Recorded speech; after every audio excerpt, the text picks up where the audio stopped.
We've just had the French PMIs out, and manufacturing down to 43.6, services down to 42.7, and the composite obviously lower too. All down in a month, all lower than expected.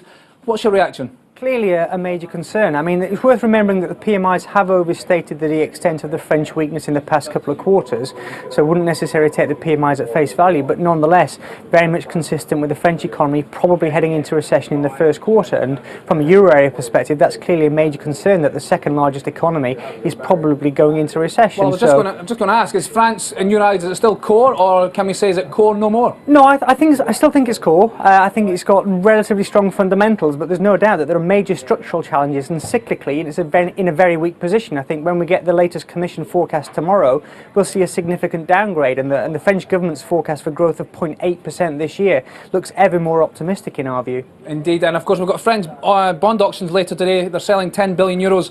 I wonder how investors will shop for that. Let's move on to Germany. The manufacturing PMI expected to expand over 50 for the first time in a year. If Germany does start growing again, is it strong enough, is it big enough to be able to carry the Eurozone on its back, all by itself? No, not by itself, it's not. I mean, let's be clear that Germany, in terms of its domestic fundamentals, is very strong. It's got a strong labour market, it's got a strong fiscal position. There are no major imbalances in the German economy, so it is in solid shape. But it is an export-dependent economy. It is an economy which is going to be affected by sentiment towards what's going on in the rest of Europe. And although Germany can in and of itself do a reasonable job in terms of trying to drag the euro area out of recession, if the rest of the Eurozone is in a bit of a mess, then it's not going to be strong enough in itself to engineer a recovery. I want to ask you about these market moves that we touched on. Obviously the minutes from the Fed, pretty downbeat in the sense that it might tighten sooner than expected. If these markets do start to unravel, stocks come down, what will the effect of that be on the European recovery?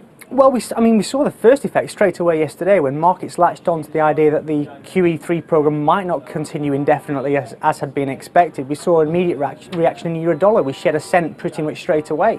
Now, obviously, from a European perspective, that has implications in terms of exports, in terms of inflation, and there's no doubt whatsoever that it will also have an impact in terms of fixed income markets. So there's no question at all that the policies of the ECB and the Fed are linked. They obviously are setting policy independently of each other, but they cannot operate in a bubble. They have to be mindful of what one is doing will have consequences for the other. But of course, a lower euro is essentially pretty good for the Eurozone. Absolutely. I mean, you look at what President Draghi said in last month's press conference. I think part of that was targeted at the strengthening of the euro. So I think first order, the ECB will be quite pleased to see the euro showing some signs of weakness.